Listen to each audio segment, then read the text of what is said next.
एक गांव में एक गरीब किसान रहता था। वहां पर 2-3 साल से बारिश नहीं हुई थी, जिस वजह से वहां की सारी जमीन सूख चुकी थी। किसान बहुत दुखी था, क्योंकि वो अपने जमीन के ऊपर कोई फसल नहीं उगा पा रहा था। सर्दी का मौसम था, आज किसान पेड़ के नीचे आराम कर रहा था। तभी उसे वहां एक सांप नजर आया। वह सांप अपना फन फैलाए हुए बैठा हुआ था। किसान के मन में एक बात आई। ये सांप काफी सालों से यहाँ रहता है। इसे भी इस अकाल के समय में मेरी तरह खाना ढूंढने में परेशानी होगी।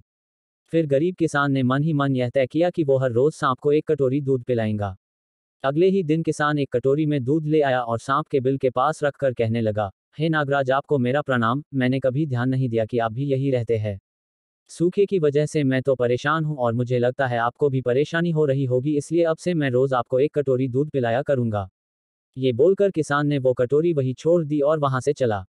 अगले दिन सुबह जब वो कटोरी लेने वापस आया तो उसने देखा कि कटोरी में कुछ चमक रहा है। किसान ने कटोरी को उठाकर देखा तो उसके अंदर एक सोने का सिक्का था। फिर किसान हर रोज सांप को एक कटोरी दूध पिलाता और अगले दिन सुबह हर रोज उसे एक सोने का सिक्का मिलता। एक दिन किसान को किसी काम से शहर जाना था और उसने अपने बेटे को ये जिम्मेदारी सौंपी। उसने अपने बेटे को कहा, बेटा ध्यान से एक कटोरी दूध सांप के बिल के पास रख देना। किसान के बेटे ने अपने पिता के कहे अनुसार एक कटोरी दूध सांप के बिल के पास रख दी। अगली सुबह उसे भी सोने का सिक्का मिला। उसके बेटे ने सोचा कि यह सांप तो बड़ा कंजूस है, जरूर उसके पास बहुत सारे सोने के सिक्के होंगे। लेकिन यह तो हर रोज बस एक ही सिक्का देता है। अगर मैं इसे मार दूं तो मैं इसके सारे सोने के सिक्के ले सकता हूं। अगली शाम जब लड़का दूध देने के लिए गया तो उसने सांप को देखते ही उस पर छड़ी से वार किया, मगर सांप भी सतर्क था। उसे छड़ी तो लगी पर उसने किसान के बेटे को भी डंस लिया। सांप का विष बहुत ही जहरीला था।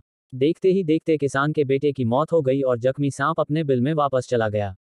जब किसान वापस लौटकर आया तो उसे अपने बेटे की मृत्यु के बारे में पता चला। साथ ही वह बहुत दुखी और क्रोधित होकर सांप के बिल के पास उसे मारने पहुंचा। तभी उसने सांप को देखा कि सांप को भी काफी चोट आई है। उसे देखते ही वह समझ गया कि उसके बेटे ने सांप पर हमला किया होगा। वो समझ गया कि परिस्थिति ही कुछ ऐसी हो गई होगी कि सांप ने उसके बेटे को डसा होगा। उसने हाथ जोड़कर सांप से माफी मांगी और सांप से अपने बेटे को वापस लाने के लिए कहा। थोड़ी देर बाद सांप अपने बिल में जाकर बाहर आया और उसने किसान को एक जड़ी बूटी दी। गरीब किसान जड़ी बूटी लेकर अपने मरे हुए बेटी के पास गया। उसने उसके नाक के पास वो जड़ी बूटी रखी। थोड़ी देर बाद उसका बेटा खांसता हुआ उठ खड़ा हुआ।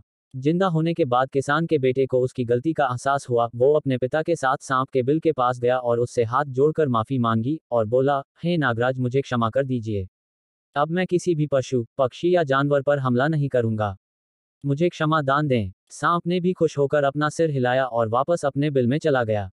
इस कहानी से हमें दो सीख मिलती है। पहली ये कि लालच करना बुरी बात, और दूसरी सीख ये है कि हमें निर्दोष जीवों पे हमला नहीं करना चाहिए। हमें उन्हें बिल्कुल भी परेशान नहीं करना चाहिए। हमें उम्मीद है आपको यह कहानी जरूर पसंद आई होगी। ऐसी ही कहानी सुनने के लिए जुड़े रहिए हमसे। हम जल्द ही मिलते हैं एक और नई कहानी के साथ। तब तक के लिए धन्यवाद।